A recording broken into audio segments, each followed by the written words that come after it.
ሰላም ጤና ይስጥልን ውድ የቻናላችን ተከታታዮች ፕሮግራማችን ቤተሰቦች፣ ይህ አብዲራዋ ቲዩብ ነው። ፕሮግራማችንን ላይክ በማድረግ እንድትጀምሩ፣ ላይክ ስታደርጉ የዚህም ፕሮግራም ተደማጭነት ተደራሽነት ከፍ ስለሚያደርግ ላይክ ማድረጋችሁ እንዳትረሱ።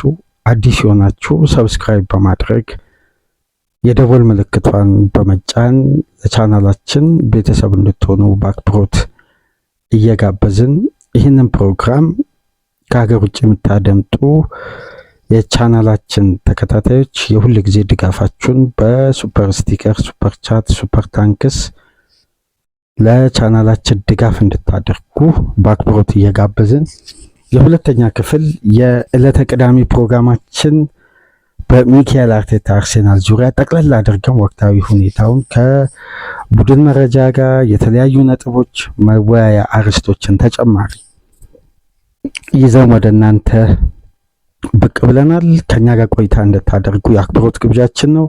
ይህ ፕሮግራም እንደተጠናቀቀ በለንደን ቆይታ አድርገን በቼልሲ ቤት ስላለው ጉዳይ የኤንዞ ፈርናንዴዝ ወቅታዊ ሁኔታን በተመለከተ ቅጣት ተላልፎበታል። ቅጣቱ ደግሞ የበለጠ ጉዳዮችን በቼልሲና በተጫዋቹ ተወካዮች መካከል ክፍተቱን አስፍቶታል።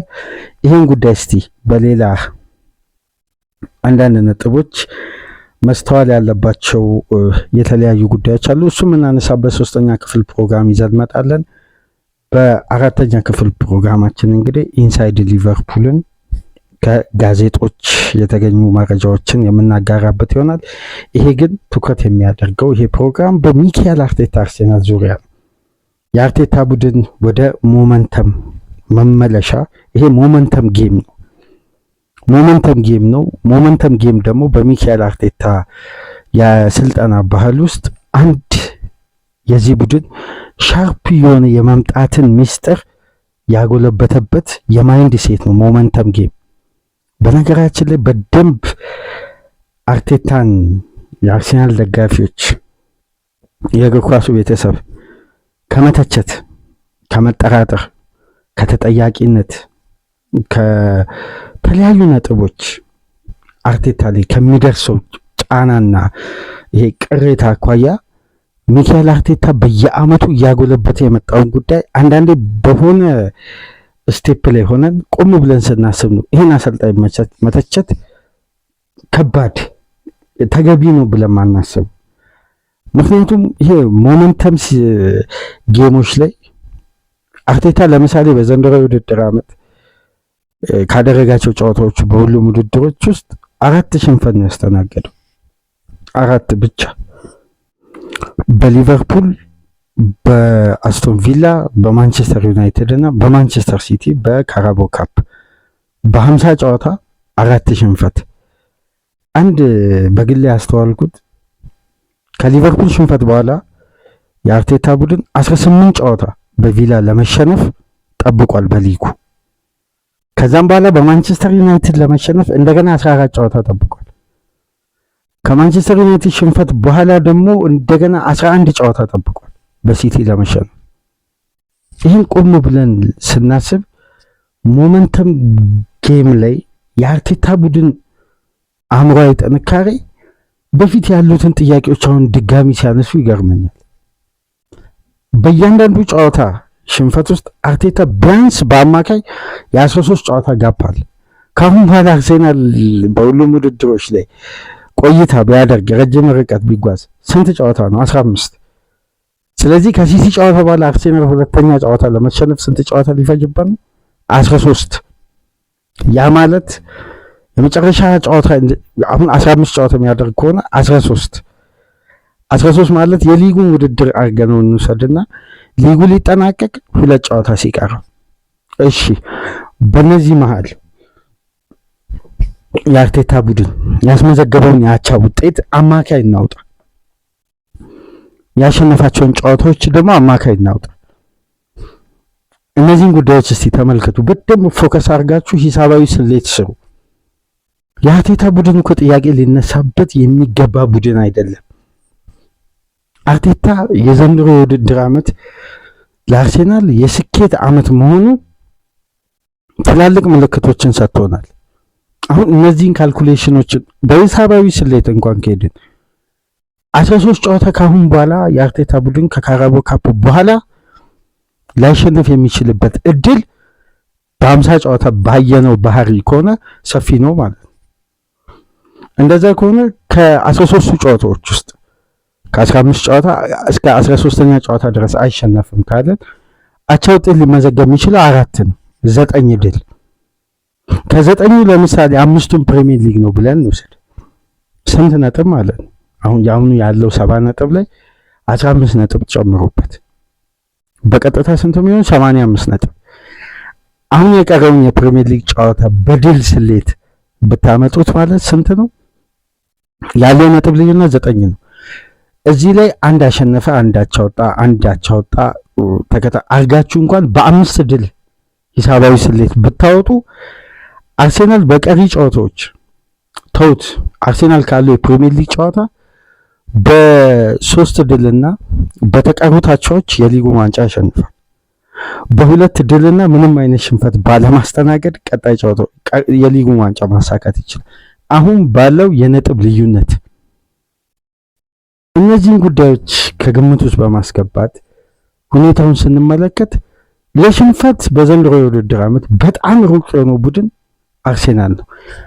በዋነኝነት የዚህ ሳይኮሎጂ ግንባታ ግን አርቴታን ክሬዲት እያሰጠው አይደለም እና ትናንትና በነበሩ ጋዜጣዊ መግለጫዎች ላይ ይሄ እንግሊዞች የአንድን ጉዳይ ጫና ተያያዥን ጉዳይ ነው እንግዲህ ለወደፊት ግምቶችን በማስቀመጥ ጫናን ከፍ የሚያደርጉትና በጣም ስሜታችን በካራቦ ካፕ የበለጠ ይሄ በቁጭት ያለ ስሜት ሆኗል። ከዚህ በፊት ሽንፈቱ ሳይኮሎጂካሊ አርቴታን ወይ አርሴናልን እንደ ቡድን ከሪትም ሲያወጣ እንመለከታለን። አንዴ ወደ መጨረሻ ሰዓት መንሸራተት አድቫንቴጅ ለሌላ ቡድን እንደሚቀይር እናስተውላለን። በዘንድሮ ሲዝን ግን አርሴናል ተሸነፈ፣ አይ የአርሴናል መንሸራተት በድጋሚ ተጀመረ ሲባል አርቴታውንም ጥይቱን አውጥቶ እየተኮሰ እያሻሻለ እዚህ ደረጃ ደርሷል። ምንድነው አሁን የካፕ ጨዋታና የሊግ ጨዋታ ላይ የአርቴታ ቡድን አይደንቲቲ የተለያየ መልክ አለው። አርቴታም የበለጠ የካራቦ ካፕ ሽንፈት ለኤፍኤ ካፕ ጨዋታ ትምህርት ይሆናል ለቅኝቱ። ይሄ ለስህተት በራ ለመክፈት በፕሪሚየር ሊግ የሚገኙ ክፍት ሽንፈቶችን በቀጣይ ጨዋታዎች አፋጣኝ እርምጃ በመውሰድ ያንን ሽንፈት ማሻሻል ይችላል። የካፕ ጨዋታዎች ላይ ግን ሽንፈት እርምት የለውም። ስለዚህ አርቴታ የካራቦ ካፕ ሽንፈት በሊጉ ላይ አይደለም የአርቴታን ቡድን ተጽዕኖ የሚቀጥለው። ምክንያቱም ከሁለት ጨዋታ በኋላ ሁለት ከካፕ ጨዋታ በኋላ ነው የሊጉ ጨዋታ የሚመለሰው በዚህ ሳምንት። አሁን ዛሬ ምሽት 4 ሰዓት ላይ ከ4 ሰዓት ላይ በሴንት ሜሪ ሳውዛምፕተንን ይገጥማል እና ይሄ የካፕ ጨዋታ ነው። ከፊት ለፊቱም ከሊዝበን ጋር ያለው ጨዋታ የካፕ ጨዋታ ነው። የሁለቱ ጨዋታዎች ፍልሚያ ደግሞ ለሚካኤል አርቴታ ኤክስፒሪየንሱን የበለጠ እንዲያሳድግ በመንገዱ ላይ ይሄ ሳይኮሎጂካሊ በባህሪ የተለመደ አንድ አይነት ተጽዕኖ ውስጥ አርሴናልን የመክተት ባህል እንግሊዞች ይጠቀማሉ። ግን አርቴታ በዘንድሮ የውድድር ዓመት እያሳለፈ ካለው ሲዝን አንጻር ከሽንፈት በኋላ በፍጥነት ምላሽ የመስጠት አቅሙ ግን ካለፉት ዓመታት 100% በጣም በረጅም ርቀት ከፍ ብሏል። አስተማማኝ ምላሽ እንደውም ከሞመንተም ውስጥ መውጣታቸው እኔ ዘንድሮ አዲስ ጉዳይ እንድናይ ሂደቶችን ሊፈቅድ ይችላል ብዬ ነው እንደውም አስበው። አርሴናል ከካራቦ ካፕ ሽንፈት በኋላ ወደ ኢንተርናሽናል ብሬክ መሄዱ ለተጫዋቾች ሪከቨሪ ለጉዳት ምናምን እድሎችን ከፍቶ ሊሆን ይችላል። ነገር ግን አንድ ቡድን በያዘበት ሪትም ላይ ለእርምትም ከዛ ሪትም መውጣት የለበትም ይባላል እና በደንብ ካደመጣችሁ ፕሬስ ኮንፈረንሶችን ምናምን ይሄ የተከታታይ የተደራራቢ ጨዋታን ጫና ክሎፕና ጋርዲዮላ በጣም ይፈልጉታል። ግን የሪከቨሪው ጊዜ ከ72 ሰዓት በላይ እንዲሆን ነው የሚፈልጉት። ቢያንስ 80 ሰዓት እንዲሆን 80 ሰዓት ሲሆን በበቂ ሁኔታ መዘጋጀት እንችላለን። ከ72 ሰዓት ሲያንስ ይሄ በተለይ ከ62 እስከ 68 ሰዓት ሲሆን አይችሉም። የበለጠ ግን የተደራራቢ ጨዋታ ምክንያቱም የተደራራቢ ጨዋታ ጫና የሊጉን ኢንቴንሲቲ ጫና ይፈጥራል እንጂ እነዚህ አሰልጣኞች የሚወዱት ተጫዋቾችን ከሪትም እንዳይወጡ ሳይኮሎጂያቸው እዛው ፒሽ ላይ እንዲሆን ወይም ወደ ሌላ ቅኝት፣ ወደ ሌላ ቅርጽ፣ ወደ ሌላ አጋጣሚና ይሄ ከያዙበት ሪትም እንዳይወጡ ይሄ የተያዘበት ስትራክቸር እንዲቀጥል ስለሚፈልጉ ይሄ ተደራራቢ ጨዋታ ውጥረት ስኬጁሉ የሰዓት ስኬጁሉ እንጂ የጨዋታውን የፊክቸሩን አይነት አይጠሉት። ሰዓቱ የሚወጣበት ሌሎች ሊጎች ለሊጉ ተፎካካሪ ክለቦች በኢሮፒያን ውድድር ጨዋታ ሲኖራቸው የሚፈጥሩትን ሽግሽግ ይቃወማሉ እንጂ ይሄ የተደራራቢ ጨዋታ ጫና ቡድን ለያዘው ሪትም ሞመንተሙን እንዳይቀይር shift እንዳያደርግ አስተማማኝ ነው ይላሉ። እዚህ ጋር ደግሞ የሚካኤል አርቴታ አርሴናል በዚህ ቅኝት ውስጥ በዚህ ሰርኩሌሽን ውስጥ ነበር ቆይታ ያደረገው። በደንብ ካያችሁ ከአንደኛው ጨዋታዎች ሽንፈት በኋላ በቀጣይ ሳምንት አርቴታ የሚሰጠው ምላሽ ያለፈውን ሽንፈት በአንድ የሚያስረሳ ነው፣ በአንድ የሚቀይር ነው። ሳይኮሎጂካል ጥንካሬ አሁን የቡድኑ ሴትል አድርጓል። እኔ ከካራቦ ካፕ ሽንፈት በኋላ ወደ ኢንተርናሽናል ብሬክ መሄዳቸው እንደውም በበለጠ ለአርቴታ በፍጥነት ምላሽ እንዳይሰጥ የተፈጠረው ጋፕ ይሄ ተጫዋችን ቻርጅ አድርጎ ሪፍሬሽ አዲስ አቅም አዲስ ጥንካሬ ይዞ ለመምጣት አመቺ ሊሆን ይችላል። ግን የያዙበት ሪትም አለ። አርቴታ በፈጣን ምላሽ ውስጥ ነው ይህን ሲዝን የመጣበትን ሞመንተም ተመልከቱ። እረፍት አድርጎ ጋፕ ተፈጥሮ ይሄ የያዘው ቅኝት የያዘው ሪትም ቻርጅ ሳይሆን የሚፈልገው እርምት ነው። እኔ እንደሚመስለኝ ከሆነ በሲዝን ውስጥ እንዳየነው የአርሴናል የቡድን እንቅስቃሴ ከሆነ ከኢንተርናሽናል ብሬክ መልስ ለምሳሌ በተደረጉ የሊግም የካፕም ጨዋታዎች ክለቦች በአማካይ በየጨዋታው የሚቆጠረው የግብ ቁጥር በ1.3 አማካይ ግብ ቀንሷል በዘንድሮ የውድድር ዓመት። ይሄ ማለት ክለቦች በፍጥነት ቅኝትን ለማግኘት ከኢንተርናሽናል ብሬክ በኋላ ዳይሬክት የሚደረጉ ፊክስቸሮች ላይ ግብ ማይቆጠረው ክለቦች የበለጠ ጥንቃቄን ይመርጣሉ ይላል በዘንድሮ የውድድር ዓመት። ልብ በሉ እዚህ ጋር። ስለዚህ ምንድነው ወደ ሪትም ለመመለስ ታይሚንግ ሊፈልግ ነው። ይሄ ጨዋታ ግን ለአርቴታ ቡድን አንድ የፈጠረው ትልቅ ድልድይ ለምሳሌ ጁሪየን ቲምበር፣ ማርቲን ኦዲጋርድ በዛሬው ጨዋታ የመሰለፋቸው እድል ሰፊ ነው። ለጨዋታው ለመድረስ የመጀመሪያውን የፊትነስ ቴስት አልፈዋል። ሌት ፊትነስ ቴስታቸው እንግዲህ የመጀመሪያውን ዙር ያለፈ፣ ሁለተኛ ሌት ፊትነስ ቴስቱ ብዙም ከባድ አይመስልም። የመጨረሻ ትሬኒንግ ላይ በምስል ባይታዩም ግን ተጫዋቾቹ ወደ ሴንት ሜሪ በተጓዘው ስብስብ ውስጥ እንዳሉ ምሽት ላይ ሃንድ ኦፍ አርሴናል የሚባል አንድ ተቀባይነቱ አሁን ከፍ እያለ የመጣ ሪሊያብል ሶርስ እየሆነ የመጣ የአርሴናል ዘገባ ላይ መመልከት ይችላል። እነዚህ ተጫዋቾች በደንብ ተመልከቱ። ኦዲጋርድ በጉልበት ጉዳት ምክንያት ረዘም ላለ ጊዜ ከሜዳ ርቋል። ያን የአርሴናልን ሞመንተም ሪትም የያዘውን ቡድን በፍጥነት አዳፕት ለማድረግ ይሄ ጨዋታ ምን ይሆናል? የጌም ታይም ማላቀቂያ ማለት ነው። ከሜዳ የራቀ ተጫዋች በእንደነዚህ አይነት ጨዋታ ያን የጨዋታ ሙዱን የማምጣት ሳይኮሎጂካሊ ሜዳ ውስጥ የራቀበትን ሂደት ቅኝቱን ብቃቱን ለመመለስ ሳይኮሎጂካሊ አንደኛ ከኢኤፍኤል ቡድን ጋር ነው፣ ከታችኛው ዲቪዚዮን ቡድን ጋር፣ ሁለተኛ ደግሞ ኤፍኤ ካፕ ነው ውድድሩ። አሁን እዚህ ጋር ምንድነው ለአርቴታ እነዚህ ከጌም ለራቁ ተጫዋቾች ጥሩ የመሸጋገሪያ ጊዜ ነው። ለእርምት ለአዲስ ኤክስፐሪመንት አሪፍ ቅኝት መሞከሪያም ጨዋታ ነው። የበለጠ ደግሞ ለሻምፒዮንስ ሊጉ ጨዋታ ለመዘጋጀት ይሄ የተጫዋቾችን ይሄ ሳይኮሎጂካል ሪትምን ለመመለስ ጥሩ አጋጣሚ ነው። ነገር ግን ይሄ ከትልቅ ጨዋታ ሽንፈት በኋላ በፍጥነት የአርቴታ ቡድን ሪከቨር የሚያደርግበት ሞመንተም የዚህን ያክል ጊዜ መከፈቱ ምናልባት የተለየ ነገር እንዳንመለከት ነው። ይሄ የግል ሀሳቤ ነው። ነገር ግን የዛሬው ጨዋታ እንግዲህ ለየት የሚያደርገው ለሚካኤል አርቴታ ከልደቱ በኋላ 44 ዓመት ባለፈው ሳምንት 44ኛ ዓመቱን ይዟል። ከዛም በኋላ ደግሞ አርቴታ ያለፈው ወር የፈረንጆች ማርች የወሩ ኮከብ አሰልጣኝ ተብሏል። እነዚህ ጉዳዮች ደግሞ ክለቡን እንደ ቡድን የሚያነቃቁበት በፍጥነት በመቶ ጨዋታ ድል ላይ መድረስ የቻለ የክለቡ ምርጥ አሰልጣኝ መሆኑ በፍጥነት መቶኛ ድል ላይ መድረስ የቻለ በርካታ ግቦችን ያስቆጠረ 64.5% ዊኒንግ ሬት ያለው አሰልጣኝ በአጭር ጊዜ ውስጥ አርሴናልን ወደ ተፎካካሪነት በመመለስ እነዚህ ፖዚቲቭ ኢነርጂዎች በቀጥታ አርሴናል ለሚይዛቸው ቀጣይ 3 ተከታታይ የተለያየ ውድድር ጨዋታዎች ላይ የራሱን የሆነ ምላሽ ለመስጠት የሚያመች ነው። ግን አንድ ጉዳይ እስቲ አድማጮች ልብ ብላችሁ ከሆነ በተለየ ሁኔታ አላቅም፣ ግን ይህን ጉዳይ ልብ ካላችሁ አንድ አስደናቂ አጋጣሚዎችን ላንሳላችሁ።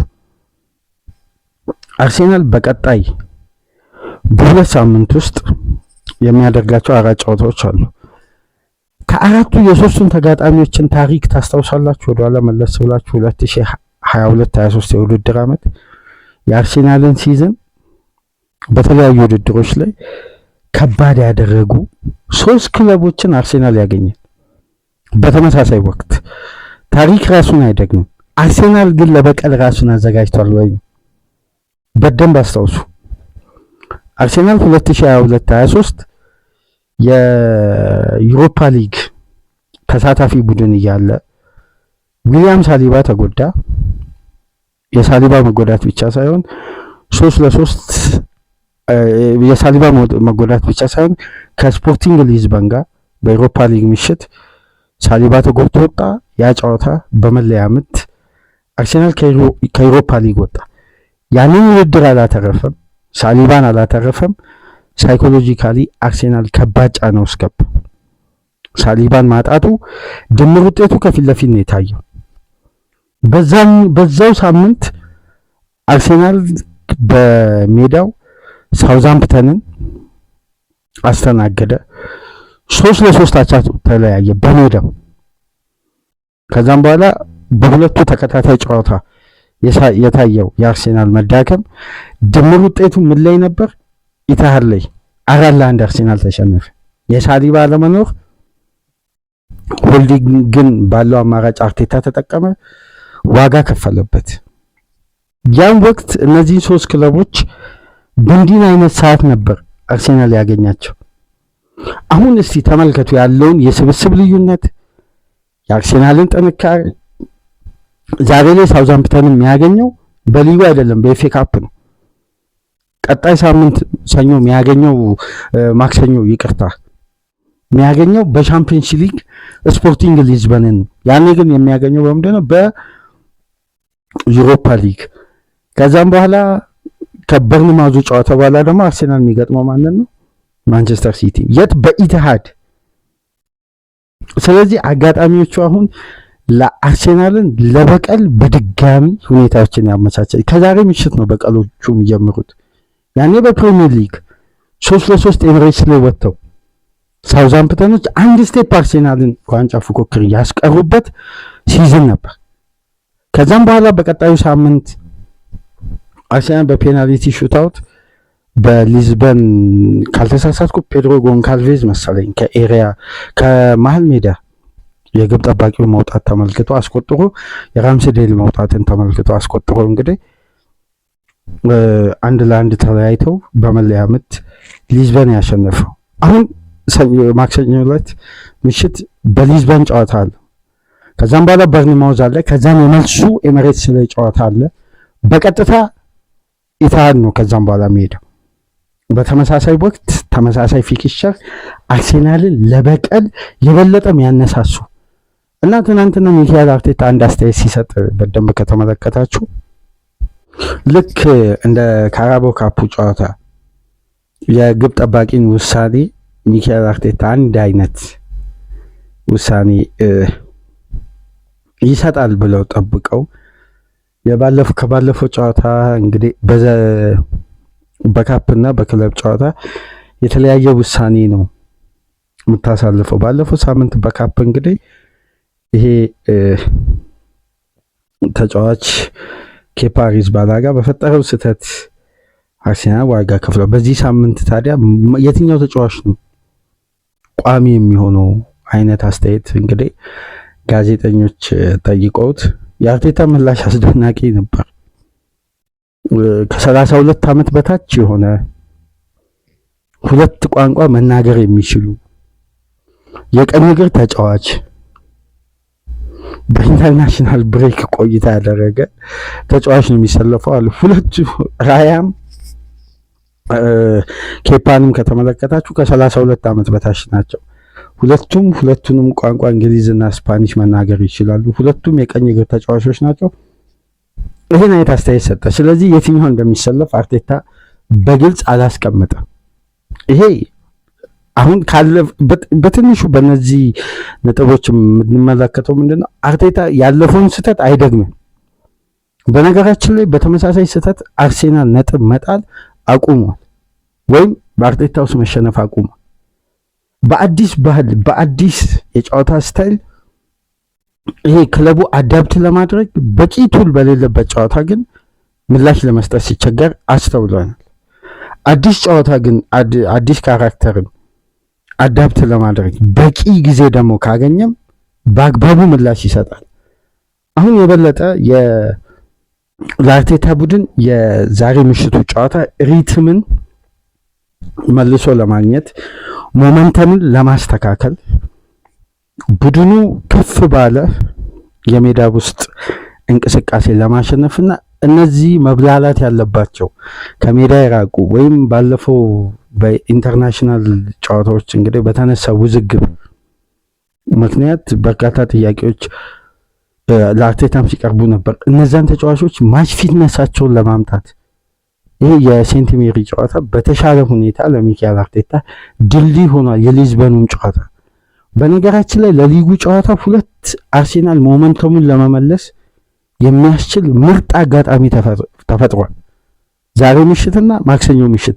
ይህን ነገር ግን ካስተዋላችሁ አሁን አርቴታ ያለ ስጋት ያለ ጥንቃቄ ሜዳውን እንደሚያደርግ ጨዋታ በድፍረት ሪትምን ቶሎ ለመመለስ አንዳንዴ ይሄ በእነዚህ ጨዋታዎች ላይ የሚመዘገቡ የሰፊ ግብ ልዩነት ብልጫ ተወስዶ የሚደረጉ ድሎች ሪያክት የሚያደርግበት ፓወሩን መስሉን የሚያሳይበት ጨዋታ ለቀጣይ ጨዋታ ለተጋጣሚ በተፎካካሪ መልእክት መላክ ነው። ስለዚህ ዛሬ ምሽት ጨዋታ የሚያደርገው አርቴታ 2 አይነት የቡድን ቅንጅትን ታሳቢ አድርጎ ነው። እነዚህ ከሜዳ የራቁ ተጫዋቾችን በሜዳ ውስጥ ወደ ደቂቃ ማግኘት፣ ይሄ ጌም ታይማቸውን ማሳደግ፣ በሁለተኛነት ደግሞ የነ ማክሲ ዳውንማን በእነዚህ አይነት አጋጣሚዎች ሻርፕ መሆን። ባለፈው ሳምንት በኢንተርናሽናል ብሬክ ተመልክታችሁ ይሆናል ብዬ አስባለሁ። ኢተንም ከ23 ዓመት በታች ያስቆጠረውን ግብ አይታችኋል። ማይልስ ስኬሊ ነበር በአስደናቂ የድሪብል ስኪል ተጫዋቾችን ቀንሶ ለኢተን ንዋኔሪ አቀብሎ ኢተን አስቆጠረ። ከ17 ዓመት በታች ደግሞ ማክሲ ዳውንማን በአስደናቂ ሁኔታ ከተመለከታችሁ ቪዲዮን አላቅም ዩቲዩብ ላይ ተመልከቱ፣ እንዴት አይነት አስደናቂ ግብ እንዳስቆጠረ ለእንግሊዝ ብሔራዊ ቡድን 2-3 ተጫዋች ጥሎ ነው ማስቆጠር የቻለውና ይህም ተጫዋች በእንደነዚህ አይነት ጨዋታዎች የሚያገኘው አጋጣሚ ይሄ ከፊት ለፊቱ ላሉ ተጨማሪ አጋጣሚዎች ቢፈጠሩ ይሄ ተጫዋች ምላሽ ለመስጠት ተመልከቱ። የኤቨርተኑን ጨዋታ አይነት ሳይኮሎጂ በበለጠ የጌም ታይም ተጫዋቹን ለመጠቀም የሳውዛምፕተን አይነት ጨዋታ ኢፌክቲቭ ይሆናል። ግን እንደሚመስለኝ ከሆነ የዛሬ ምሽቱን ጨዋታ አርቴታ የበለጠ የዋና ቡድን ተጫዋቾችን ይሄ መብላላትን ቀደም ብሎ አንደኛው 45 ላይ በርከት ያሉ ተጫዋቾችን የማች ፊትነሳቸው አስተማማኝ እንዲሆን ይሄ በበቂ ሁኔታ የሪከቨሪውን ጊዜ ለተጠቀሙ ተጫዋቾች እድል የሚሰጥ ይመስለኛል። ሁለተኛ ቡድን የበለጠ አብዝቶ ከመጠቀም ይልቅ አንደኛ ሳይኮሎጂካል የተጫዋቾችን ሜንታሊቲ መመለስ ሜዳ ውስጥ።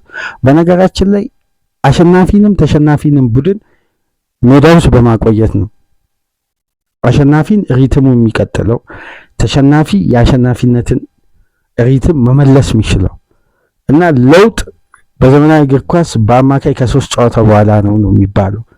ተመሳሳይ ችግር ተመሳሳይ ክፍተት የሚስተዋል ከሆነ ከ3 ጨዋታ ሙከራ በኋላ በአማካይ ከ80 ከ70 ደቂቃ ሙከራ በኋላ ነው አንድ ቡድን ይሄ ሰፋ ያለ ለውጦች ማስተላለፍ በኩል የሚደረገውና በዛሬው ምሽቱ ጨዋታ እንግዲህ ምናልባት 6 የዋና ቡድን ተጫዋቾች 5 የሁለተኛ ቡድን ተጫዋቾችን እንደዚህ አይነት አዋቅሮ አርቴታ የሚጠቀም ይመስላልና በአብዛኛው መልኩ ደግሞ የተጫዋቾች ጉዳት በከፋ ደረጃ አርቴታ የገለጸው የለም።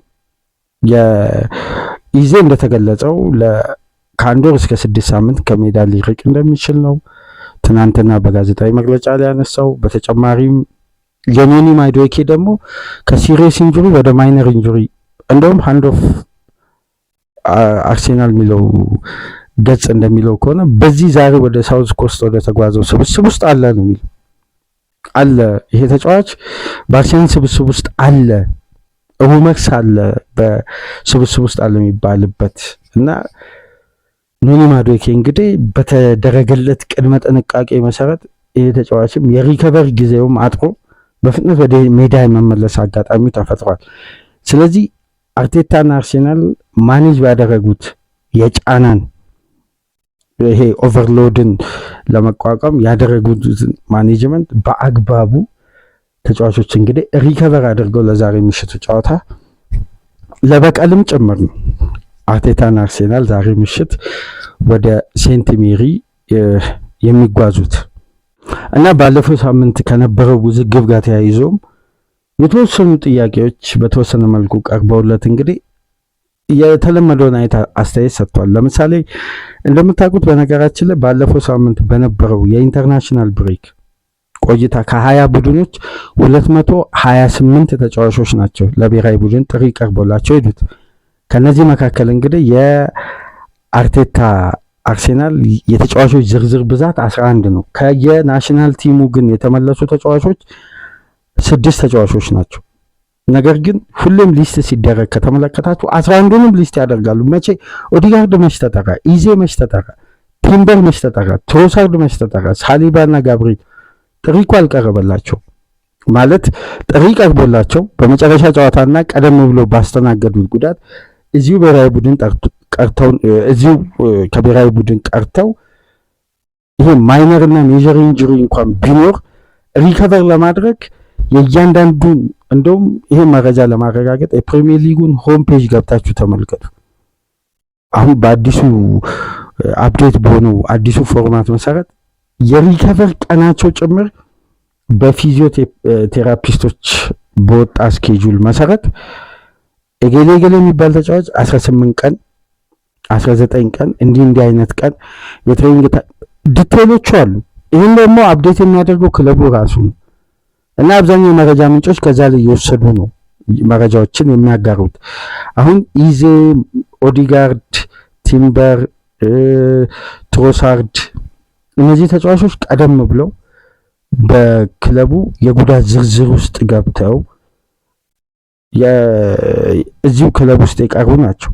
በመጨረሻ ቀን ውሳኔ ደግሞ ጋብሪኤል እና ሳሊባ በክለቡ ቀሩ። ብሔራዊ ቡድን ደግሞ ከተቀላቀሉ በኋላ ደክላን ራይስ፣ ቡካዮ ሳካ፣ ኖኒ ማዱዌኬ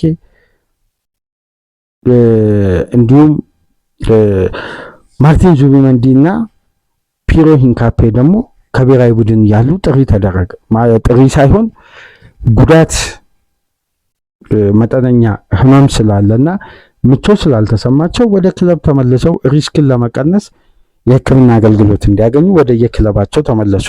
በህጉ መሰረት አንቀጽ 89 የፊፋ ህግ ላይ ያለውን ህግ ተከትለው አርቴታን መጥራት አይችልም። የፕሪሚየር ሊግ አወዳዳሪ አካል አይደለም። የክለቦች ይሄ ባለመብት ተጠሪው እነዚህ ተጫዋቾችን ከብሔራዊ ቡድን የመጥራት መብትም ስልጣንም የለው።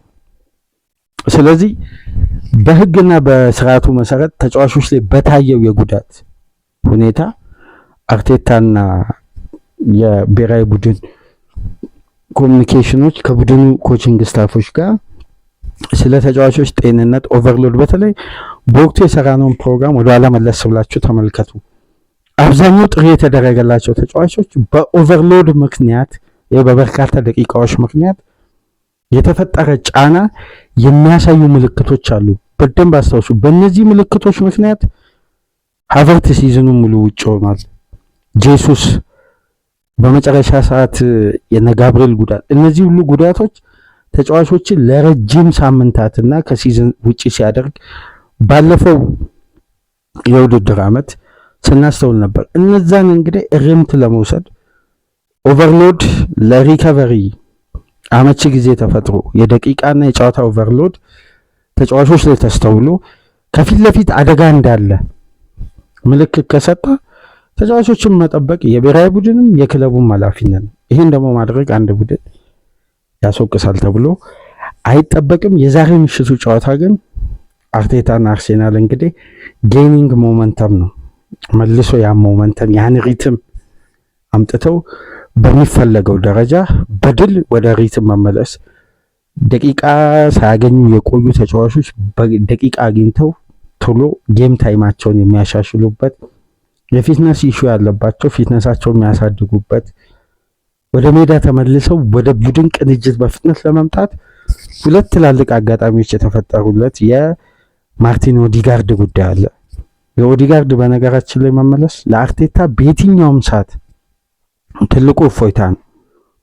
በተለይ በቀጣይ ጨዋታዎች የበርንማውዝ፣ የማንቸስተር ሲቲ ጨዋታዎች፣ የነፉላም የኦዲጋርድ ፓስ ሲኩዌንስ ምን ያክል እንደሚያስፈልግ ፋይናል ላፕ የሚለውን ከአንድ ቀን በፊት የለቀቅነውን ፕሮግራም እሱም ፕሮግራም ብታደምጡ እዛ ላይ ሰፋ ላለ ደቂቃ አንስተናል። ምክንያቱም በመጨረሻ ሰዓት የክሬቲቭ አማካዮች ውጤታማነት ለቡድን ስኬት ወሳኙ ምዕራፍ የሚይዙበት ነው።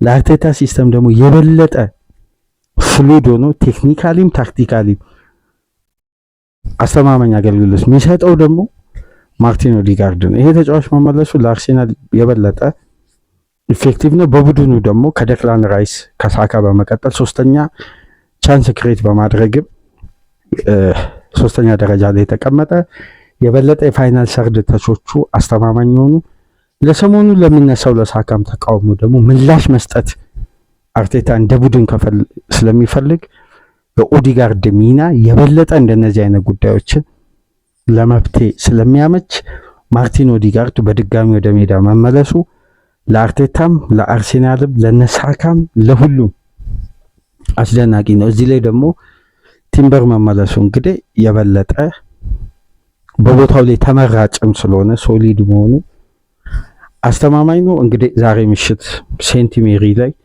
ያን የ2022-23ን የኤሚሬትሱን ነጥብ መጣል ታሳቢ አድርጎ አርቴታና አርሴናል ዛሬ ምሽት ብርቱ ዱላውን ያሳርፍ ይሁን። እስቲ ከነ ማክሲ ዳውንማን ከሚያገኙት ደቂቃና ከሚያዝናኑን ቴክኒካል አቅም ጋር ተመልክተን ድረ ጨዋታ ነጥቦችን ነገ በሚኖረን ፕሮግራም ይዘን እንመጣለን።